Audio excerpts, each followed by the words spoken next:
evidence of joy. Look for reasons to feel good and then feel good. Don't pretend that you feel good when you don't. Look for reasons to feel good and feel good. And when you don't feel good, don't pretend that you do. Instead, make it clear to anyone who's asking, I'm not feeling very good and I know what to do about it. I'm going to reach for better feeling thoughts until I do feel good. In other words, be real. Being real is the best way to teach. Being real and being in earnest about feeling good. Being determined to come into alignment with who you are. Make a decision that you want to express as often as you can the wholeness of who you are to whoever you're interacting with. Get tuned in, tapped in, turned on. Bring yourself into alignment and then play with people. Don't move into a meeting if you're not in alignment. Get into alignment and then move into a meeting. Don't have an argument and then try to make it better within the argument. Get off to yourself and get feeling better. Tune in to who you are, and then in your state of alignment. I noticed that every single man or woman that I had studied who had achieved any kind of success in any field whatsoever had done it after they had made a commitment to becoming excellent in that field. I found that I never found a single person who was successful who was not excellent at what they did. That competence, the commitment to becoming excellent in your chosen field, is an indispensable prerequisite for success, that if you are not good at what you do, you haven't got a chance in our competitive society unless you win the lottery. That success is predictable. If you commit yourself to becoming excellent, it does a whole lot of other things within your mind, but if you commit yourself to becoming excellent, it changes everything about you. And only the top 5 or 10% are excellent. Consistency doesn't guarantee that you'll be successful. But not being consistent will guarantee that you won't reach success. If you go to the gym and you work out and you come back and you look in the mirror, you will see nothing. And if you go to the gym the next day and you come back and you look in the mirror, you will see nothing, right? Clearly there's no results, can't be measured, it must not be effective. So we quit, right? Or if you fundamentally believe that this is the right course of action and you stick with it, if you believe there's something there, you commit yourself to an act of service. You commit yourself to the regime, the exercise. You can screw it up. You can eat chocolate cake one day and you can skip a day or two. You know, it allows for that. But if you stick with it consistently, I'm not exactly sure what day, but I know you'll start getting into shape. I know. Going to the gym for 9 hours does not get you into shape. Working out every day for 20 minutes gets you into shape. It's not about the events. It's not about intensity. It's about consistency. First of all, this life, it's just not an easy life. This is how it starts. Nobody is being born into this world and then just gets things served on the silver tablet without doing anything. So just first of all, by readjusting the view upon this world a little bit, that sometimes you get something because you give something. And the currency that we are able to give, most of the times, it is lifetime. But the more skillful you become when you're learning different skills, the time you invest together with the skills you have learned are just bringing some type of output quicker into your direction because you make it in a skillful way. What is the best advice you've ever received? Years ago, my brother-in-law said, the most beautiful things occur slowly and with patience. If you can sit there and watch the grass grow, that's pretty great.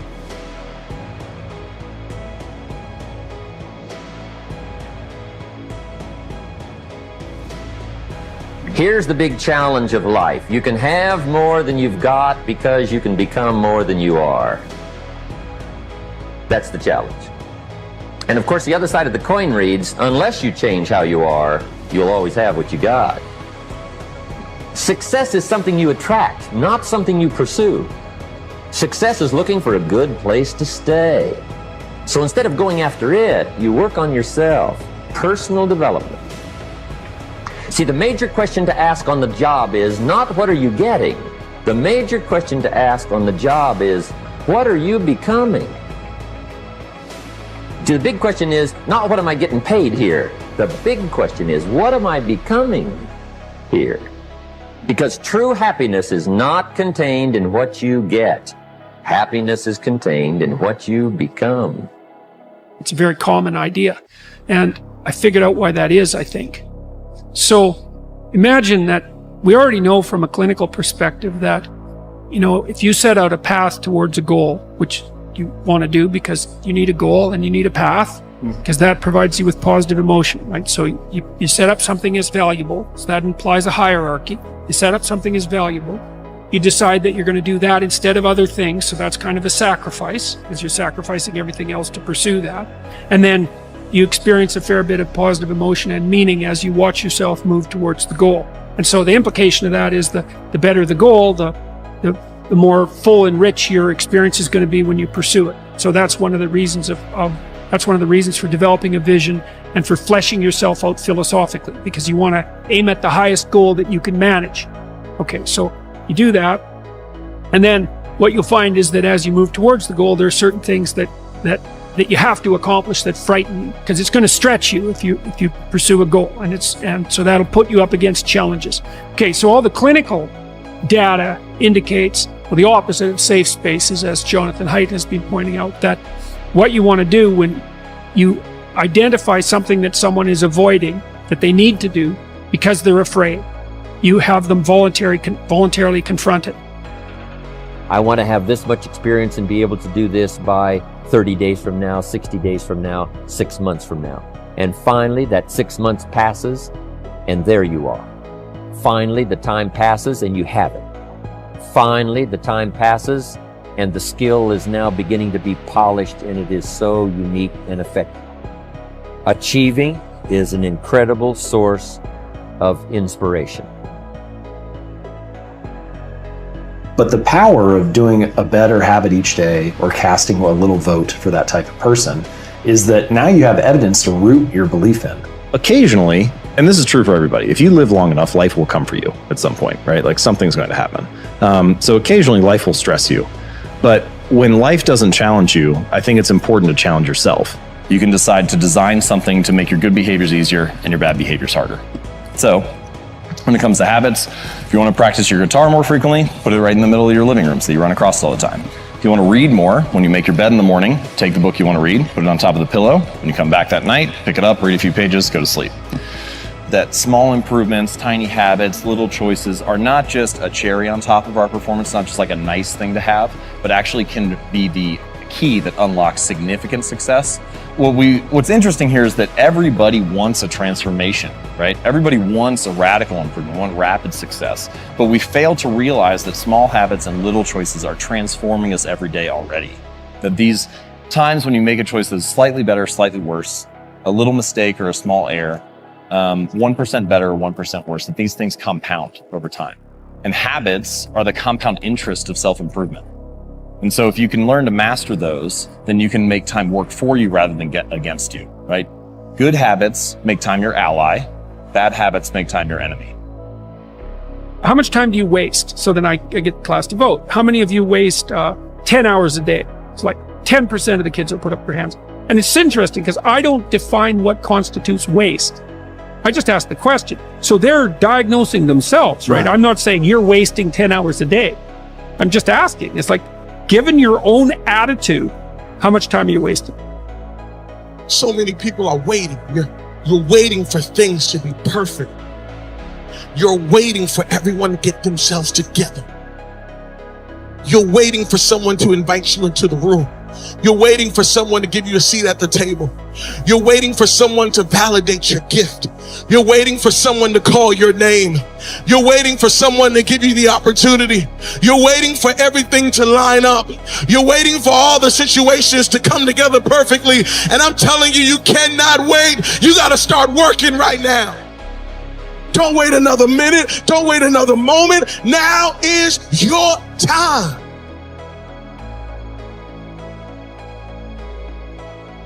Personal success is built on the foundation of character, and character is the result of hundreds and hundreds of choices you may make that gradually turn who you are at any given moment into who you want to be. If that decision-making process is not present, you'll still be somebody. You'll still be alive. But you may have a personality rather than a character. And to me, that's something very different.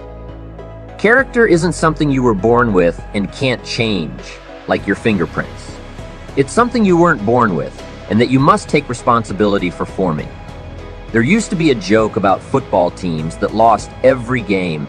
The coach would say, "We built a lot of character this year, didn't we?" As if character is something that you settle for when you haven't achieved what you really wanted or automatically develops as a result of adversity.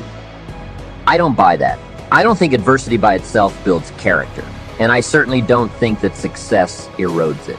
You build character by how you respond to what happens in your life, whether it's winning every game or losing every game or getting rich or dealing with hard times. You build character from certain qualities that you must create and diligently nurture within yourself, just like you would plant and water a seed or gather wood to build a campfire.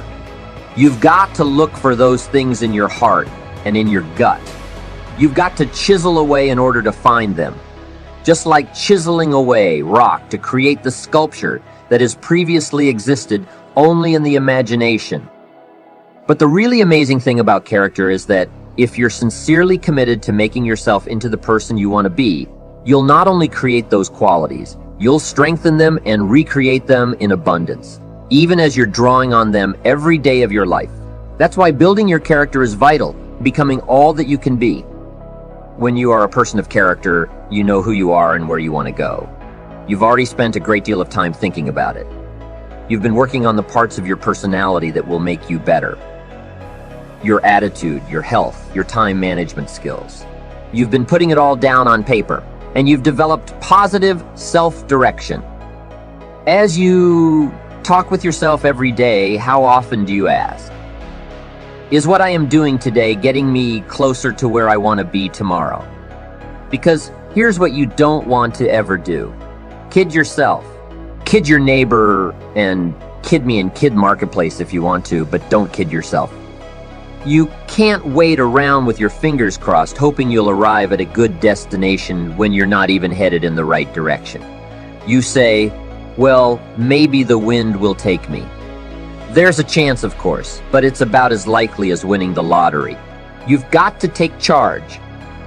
Ancient scripture says that hope, if it's delayed long enough, can make the heart sick.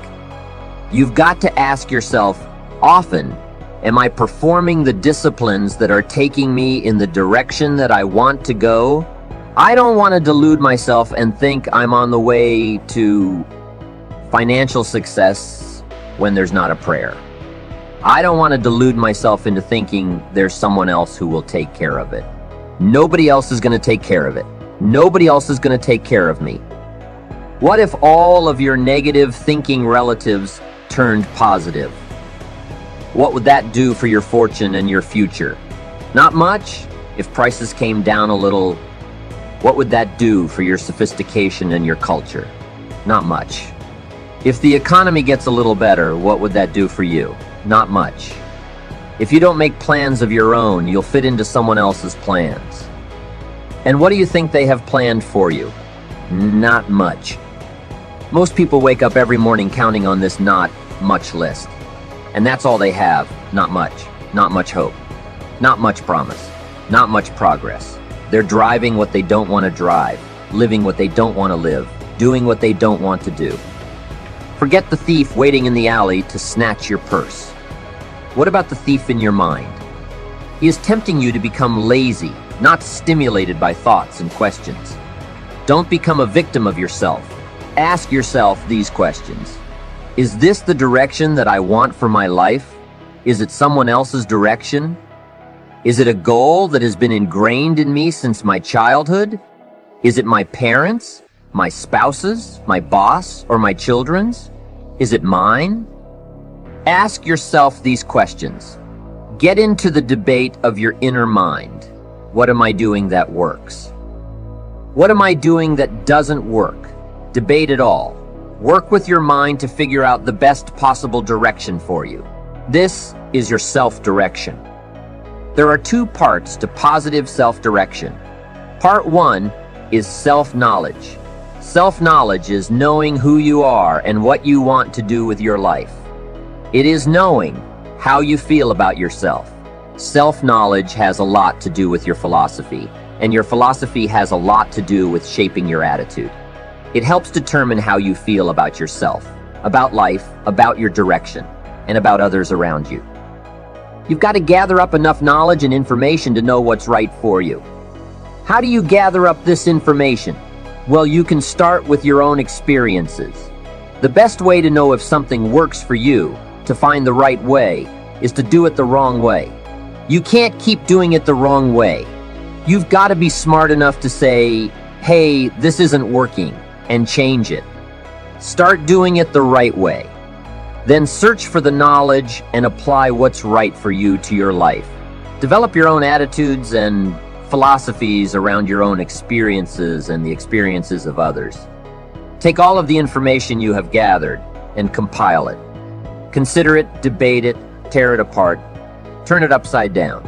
Look at it from your own perspective and refine it to suit you. Rearrange it. Throw some of it out. Keep what you think will work for you. And most importantly, make sure that what you end up doing is the product of your own conclusion. Make sure that the knowledge that you are building is your own self-knowledge. The second component of positive self-direction is preparation. Being ready for the opportunities when they show up in your life. Being ready for the sales call that may make you a fortune. Being ready for the meeting that may positively affect your career. Being ready for it all, in expectation. It will come. If you wish to be ruler over many, you've got to be faithful with few. If you wish to have power and influence over many, be the leader of many, and get the return from many. Be faithful and disciplined when there's just a few. And do it in your own enlightened self-interest, because that gives you the best chance to have power, influence, and a place of honor among the many. Be faithful when there's just a few. Someone says, if I had a big organization, I'd really be on top of things. But I've just got a few employees, and I don't know where they are. Come on. When you've just got a few employees, you should know where all of them are. Let's say we were interviewing the parents of a fairly large family whose children have all grown up and gone. What if we said to them, what happened to all of your children? And they answered, I don't know. They just all wandered off. We'd ask, where did they all go? If they say, who knows? They're just all gone. We're just going to have some more. That's clearly not an acceptable attitude. If you've got a few employees, if you've got a few distributors, if you've got a few people you deal with, that's the time to sharpen your communication skills. Of being in touch, getting prepared, giving the most of your heart and soul. In your own enlightened self-interest. Give it your all when there's a few. Be totally absorbed when there's just a few. Improve your reputation and skills, so when a leadership position opens up, you'll be called. The same thing goes with your money. Someone says, oh, if I had a fortune, I'd really take good care of it. But I've only got a small paycheck, and I don't know where it goes. Nobody would ever respond to the person who says, I don't know where it all goes, with, oh, we'd love to have you run our company, or you don't know where it all goes. Wow. You should be in charge of the world. Come on.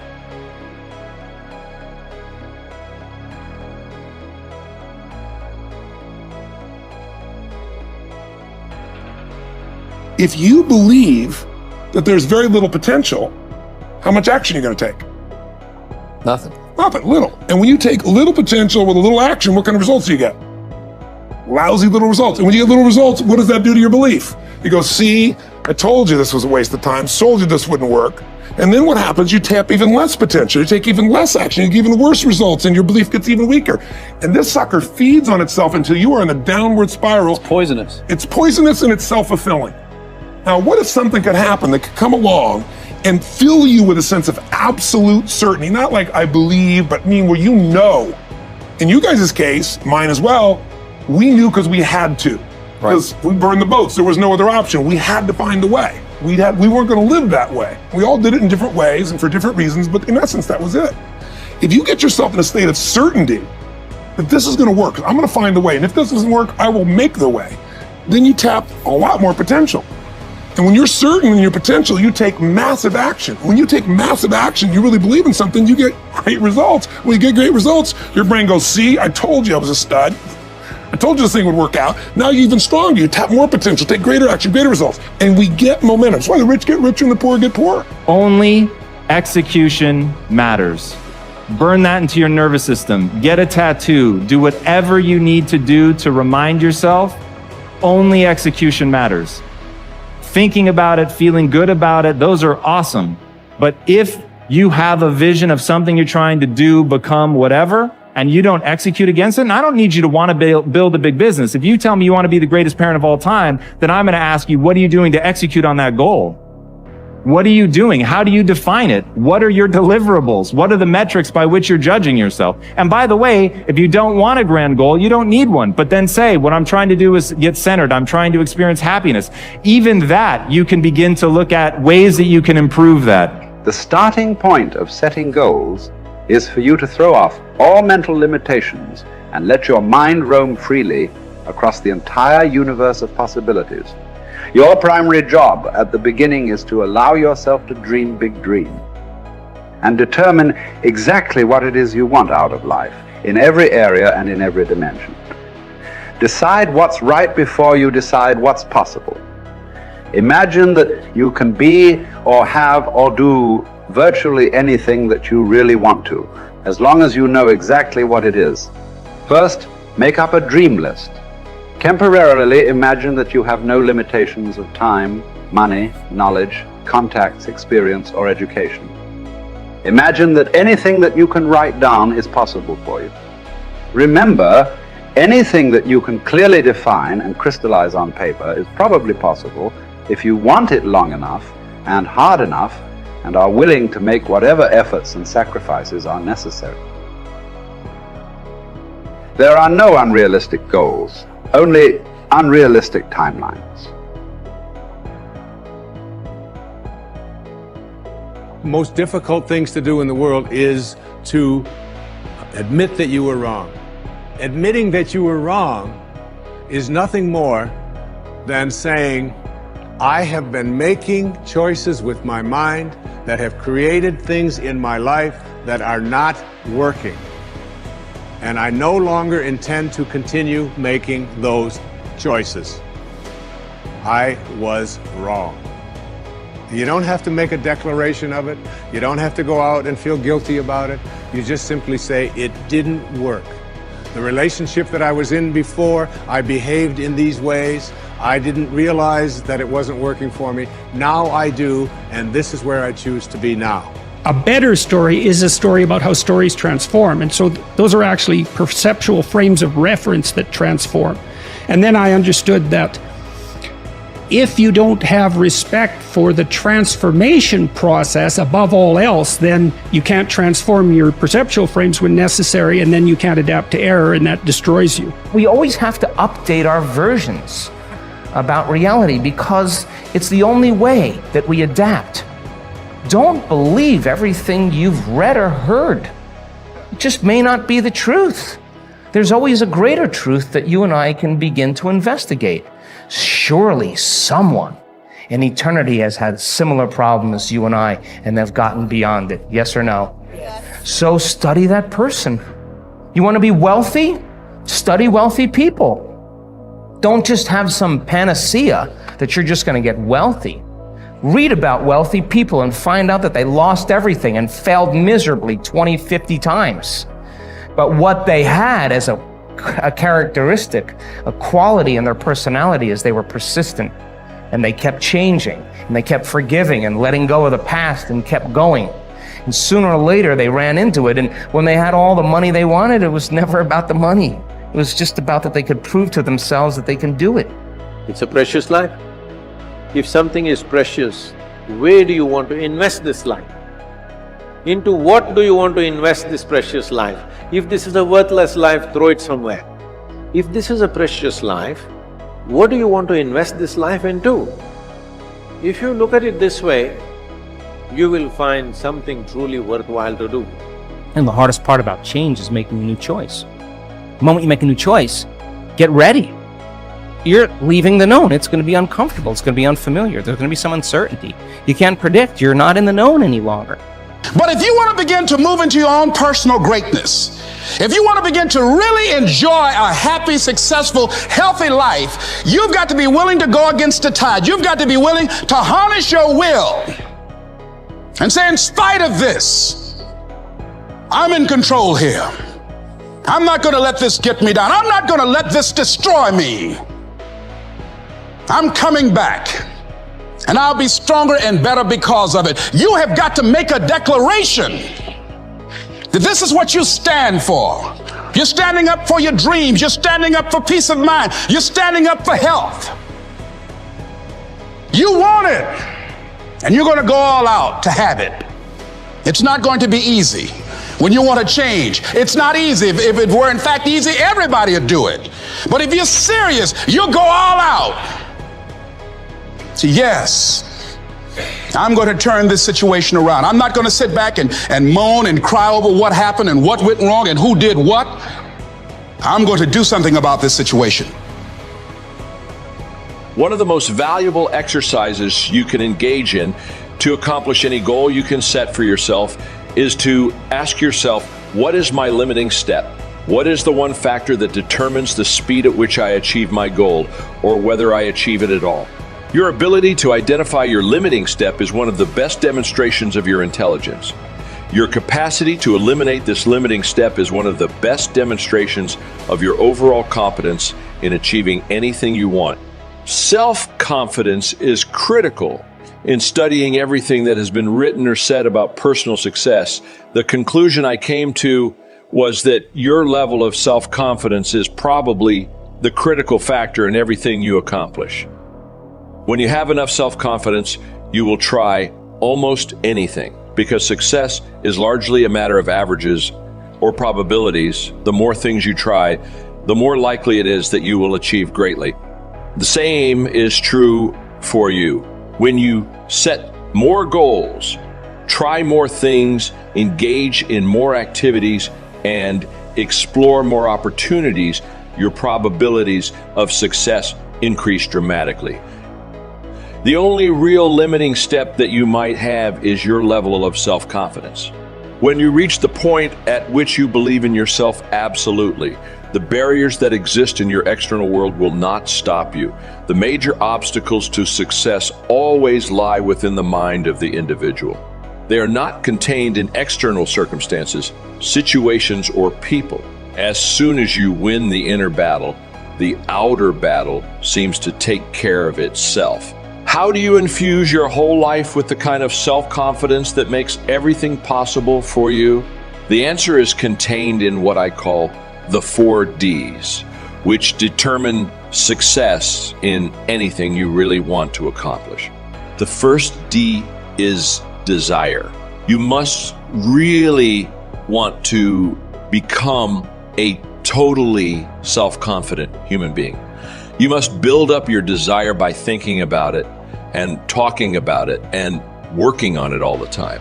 Your desire must become so intense that it overrides your fears of failure, rejection, and inferiority, and it becomes the dominant emotion governing your behaviors. Intense desire is the starting point of all personality modification and goal attainment.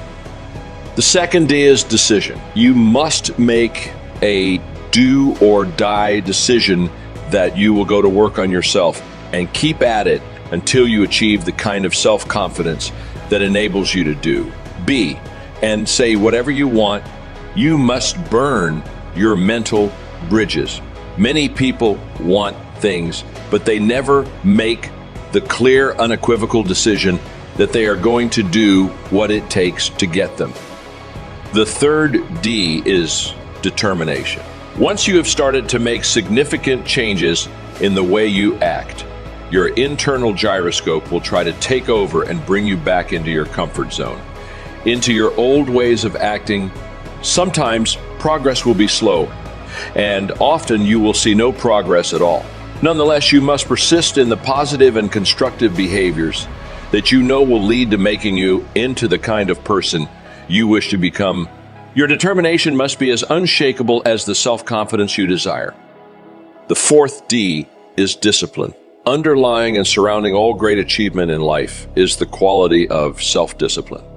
This is the ability to make yourself do what you should do, when you should do it, whether you feel like it or not. Every practice of self-discipline strengthens your discipline in every other area of your life. As Napoleon Hill said, after more than 20 years of research into the lives of successful men and women, self-discipline is the master key to riches. It is self-discipline that makes everything else possible. If you have the desire to change, the decisiveness to take action, the determination to persist on your forward track, and the discipline to make yourself do whatever you need to do, your self-confidence and your success are inevitable. People have enormous capabilities beyond what's commonly thought to be possible. The power to tap into our unlimited potential is directly connected to how we define reality, how we view ourselves, and what believe we can achieve. No matter what is now or will occur, you can choose, right this moment, more empowering meanings for everything in your life. You hold the power to create a new world for yourself and those you care about. The mind shift is simple but profound. Is this the end of something wonderful or the beginning of something unpleasant? Are you being punished for your failure or rewarded for your success? The minute you decide to focus on something, you assign it a meaning and infuse it with feeling. How you define an event produces emotion and determines your inner feeling state going forward. The meaning you assign to any event, interaction, or outcome defines the emotional tone of your experience and the feelings you generate throughout your life. Meaning equals emotion and emotion equals life. The meaning you give your experiences will always change how you feel, and the emotion you feel always becomes the quality of your life. Our memories are actually anchors to feeling states, images, sounds, and sensations. All of these aspects rely on the meaning we give to them. The meaning you attach to something produces the emotion of your life, and your emotion is your life. Meaning equals emotion, emotion equals life. Write this down or memorize this stanza. This is the essence to the entire power of meaning. The meaning you give events, interactions, and outcomes determines how you feel. Meaning informs your emotional state. By creating a ladder of positive and empowering meanings, you effectively change the direction of your life and provide yourself rational, proven reasons your success will continue. And it all starts now with your decision to become conscious of the meanings you are constantly creating. This technique is called reframing, and it's one of the most powerful tools you can use to improve your psychology. Reframing isn't about pretending a situation is great when it may not be. Rather, it's about discovering what could be great, what you could learn by consequence, or how you can use the situation to create a better outcome. Perspective is a powerful thing. When you can reframe a particular experience or interaction, you can often change what happens as a result. Let's say, for example, your boss is always yelling at you. Human beings tend to attach certain meanings to experiences. In actuality, there may be an infinite number of ways to interpret any experience. We frame the events in our life based on the ways we've decided to perceive similar experiences in the past, forming habitual patterns we repeat throughout our entire lives. Are your patterns helping or harming you? It's vital to remember that our perceptions are creative in nature. If we define something as negative, that's the message our brain receives and responds to by creating an emotional state to reinforce that reality. The quality of your life is the quality of your communication with yourself as well as with others. Reframing is the difference between being constantly disappointed and being consistently satisfied. By stacking positive interpretations, one after the other, you become the author of the success story of your own life. How would you feel at bedtime if every day turned out to be ideal, interesting, or even amazing? It's closer than you think. Start harnessing your innate ability to supercharge your emotions, empower your decisions, and elevate your life today through the power of meaning.